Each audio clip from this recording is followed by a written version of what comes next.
দিছো এই চেক কৰ চাইকেলেৰে অসম ভ্ৰমণ দিছিলো সৰুতে কনকলতা তো তেখেতৰ ঘৰৰ এইটোৱে হ'ল শ্বহীদ কনকলতাৰ ঘৰ বাইদেউৰ ঘৰ আৰু এখেত হ'ল কনকলতা বাইদেউৰ ঘৰ কনকলতাৰ মা বাইদেউৰ মূৰ্তি এইটোৱে ন দাদা অৰিজিনেল দি কিনে পিক মাৰিছে কোনোবাই চাওক হৰি হৰি হাসিল মুকাম হুদায়া হৰি হৰি মেহনতৰ নাম হুদায়া তো ৰাইজ আজিৰ এই ভিডিঅ'টো অলপমান বেলেগ হ'ব গৈ আছে কক গৈ আছো তো আপোনালোকে গোটেইখিনি কৈ আছো আৰু সম্পূৰ্ণ ভিডিঅ'টো চাওক তেতিয়া গম পাব আপোনালোকে তো ৰাইজ যোৱাকালি ইয়াতে আছিলো তো হে আৰু ৰাইজ এতিয়া যাব লাগে আজিৰ ডেষ্টিনেশ্যন হ'ল বিশ্বনাথ চাৰিআলি তো হেল্ল' এভৰিৱান মই টিউচন লিজাৰ ক'লে আপোনালোকে বম বম স্বাগতম জনাইছো পলম নকৰে আহক ভিডিঅ'টো হিৰ' হণ্ডা কাৰণে ষ্টাৰ্ট কৰি এতিয়া পটাপট যাব লাগে দেৰি হৈছে চাহ তাহ একো খোৱা নাই চাহ তাহ এটা চাহ খাই যাব লাগিব আৰু ৰাইজ এই বাইদেউৰ দোকানত চাহ তাহ খালো চাহ তাহ খাই ফ্ৰেছ হৈ ল'লো ধুনীয়াকৈ তো এতিয়া যাব লাগে আৰু দেৰি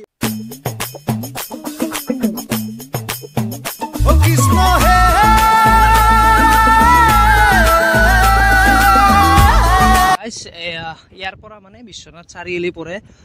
এইখিনি মানে কিন্তু মই য'ত যাম না তো তালৈকে দূৰ আছে মিনিমাম এপ্ৰক্স আপোনাৰ হ'ব মিনিমাম 80 কিলোমিটাৰ তো ৰাইজ ইয়াৰ পৰা মোটামুটি গহপুৰ এপ্ৰক্স 9 কিলোমিটাৰ হ'ব আৰু যিহেতু ৰাতিপুৱা ব্ৰেকফাষ্ট একোৱে কৰি অহা নাই তো তাত কৰিব লাগিব গহপুৰত ৰাইজ আহি পালো এই ডুবি উচ্চতৰ মাধ্যমিক বিদ্যালয় তো এটা কথা মনত পৰেনে আপোনালোকৰ এনেকৈ মানে শাৰী পাতি থাকি মই জুম কৰি দিছোঁ এনেকৈ মানে শাৰী পাতি থাকি যে আমি যি প্ৰাৰ্থনা গাইছিলোঁ তো সৰু সৰু কিছুমান মেমৰিজ মানে ভাল লাগে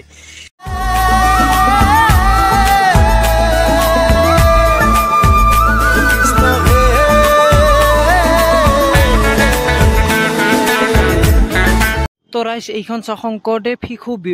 নিকেতন এখন গহপুৰৰ চাওক না কি মজা বনাইছি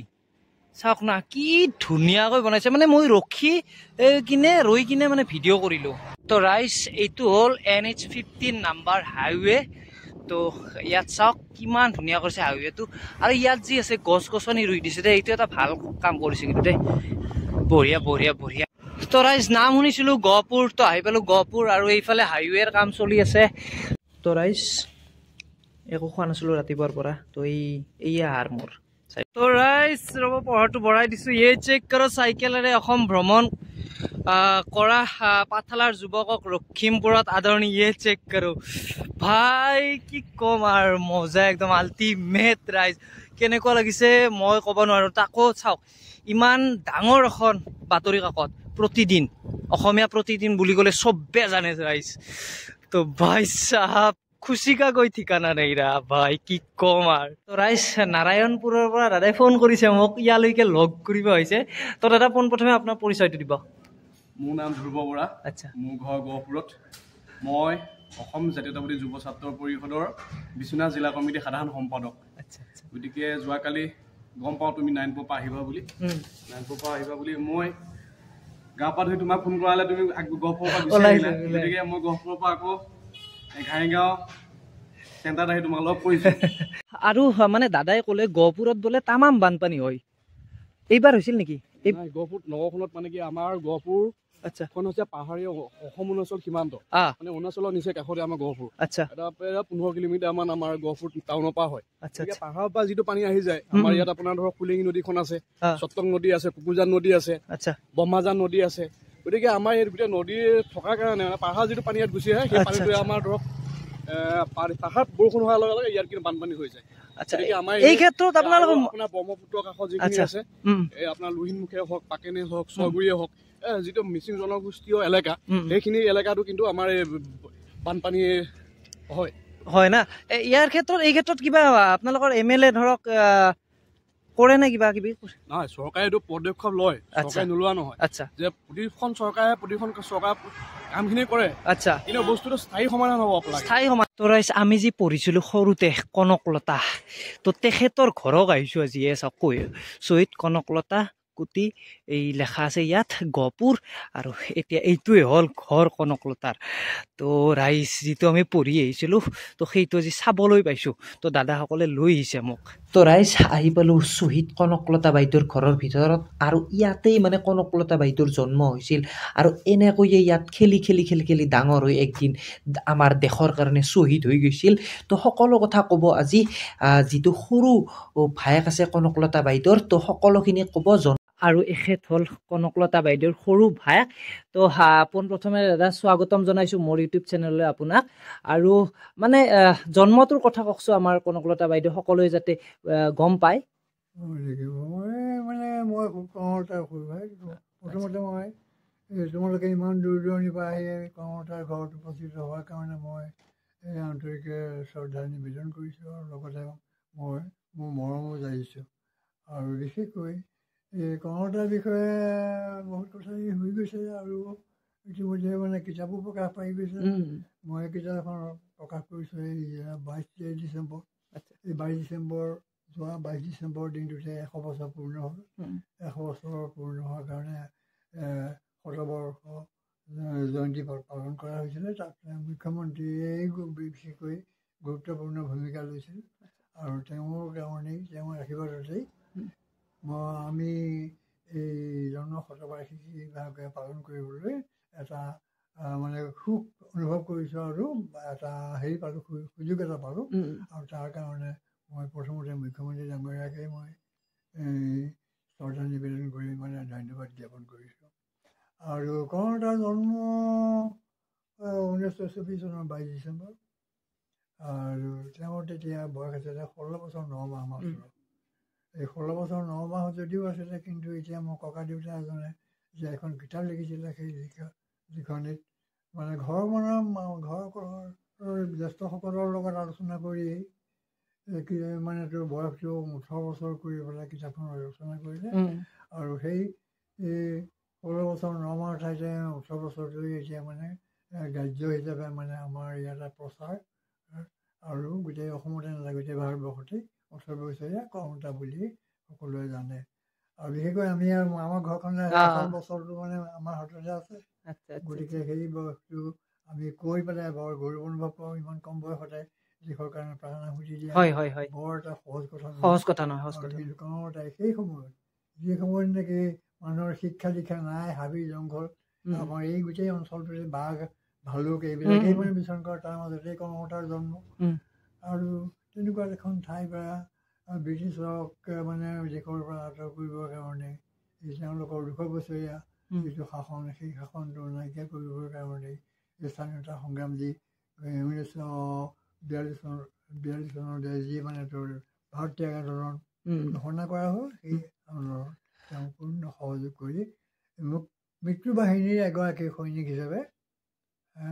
গড়পথানাত গৈ পেলাই পতাকা উত্তোলন কৰিবলৈ গৈ মৃত্যুবৰণ কৰিলে। আচ্ছা। আৰু ধন্যবাদ যাচিলোঁ দাদা, এইখিনি আপুনি আমাক সহায় কৰিলে, ক'লে তেখেতৰ বিষয়,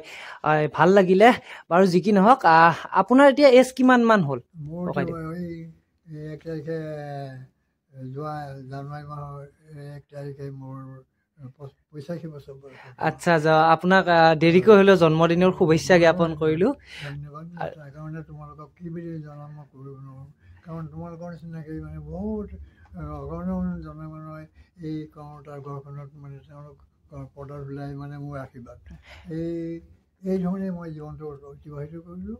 আৰু এখেত হ'ল কনকলতাৰ মাক। চাওক, এখেত মাক মানে ৰাইজ, এই যিমান সম্পত্তি আছে আমাৰ কনকলতা বাইদেউৰ, তেখেতৰ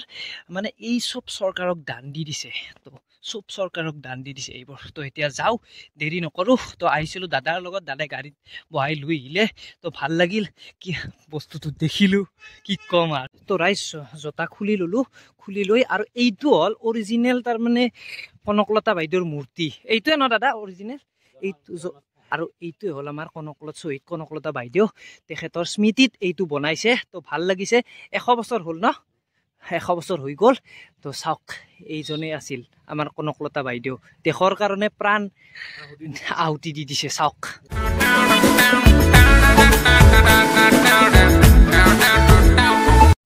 তো ৰাইজ আহি থাকোঁতে দাদা এজনে মোক ক'লে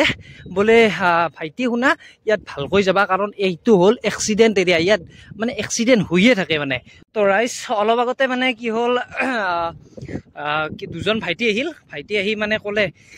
নাম চাম সুধিলে তাৰপিছত খাবলৈ কিবা এটা পইচা দি দিলে মোক বাৰু যি কি নহওক মই নলওঁ বুলি কৈছিলোঁ কিন্তু তথাপিও জোৰ কৰি দিলে দিছ কল মৰম ৰাইজ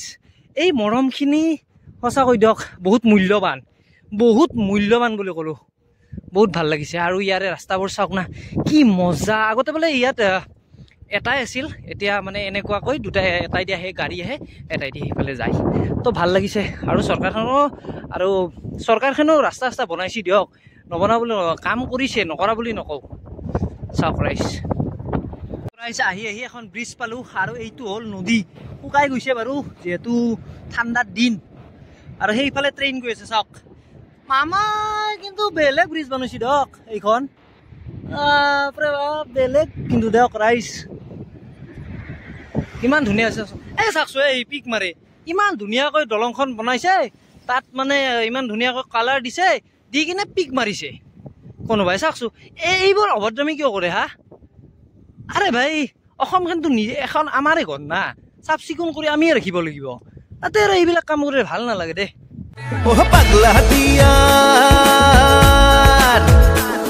এইটো বস্তু চাই মোৰ বহুত ভাল লাগিল তো চাওক গছ গছনিক পানী দি আছে চাওক কি ধুনীয়াকৈ এই দাদাজনে তো ভাল লাগে কিবা এটা এনেকুৱা কাম কৰিলে না প্ৰকৃতিৰ কাৰণে কাম কৰিলে বহুত ভাল লাগে চাওক এই যি চাহ বাগানখন দেখিছে এইখন হ'ল মৰাণবাৰী চাহ বাগান বহুত ডাঙৰ বুলি ক'লো আপোনালোকে ভাবিব নোৱাৰে ইমান ডাঙৰ এই মৰাণবাৰী চাহ বাগানখন বাপৰে বাপ চাওক না বহুত ডাঙৰ চাহ বাগান এইখন তো ৰাইজ অলপ আগতে মানে কি হ'ল দুজন ভাইটি আহিল ভাইটি আহি মানে ক'লে নাম চাম সুধিলে তাৰপিছত খাবলৈ কিবা এটা পইচা দি দিলে মোক বাৰু যি কি নহওক মই নলওঁ বুলি কৈছিলোঁ কিন্তু তথাপিও জোৰ কৰি দিলে দিছ কল মৰম ৰাইজ এই মৰমখিনি সঁচাকৈ দিয়ক বহুত মূল্যৱান বুলি ক'লোঁ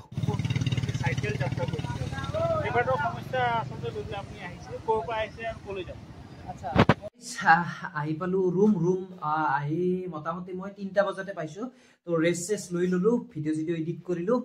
তো এইটো আছিল ভিডিঅ' যদি ভিডিঅ'টো চাই ভাল পালে লাইক কমেন্ট শ্বেয়াৰ এণ্ড মোৰ চেনেলটো সাবস্ক্ৰাইব কৰিব আৰু এইটোৱে হ'ল ৰুম নৰ্মেল ৰুম দিয়ক এই নৰ্মেল ৰুমে ভাল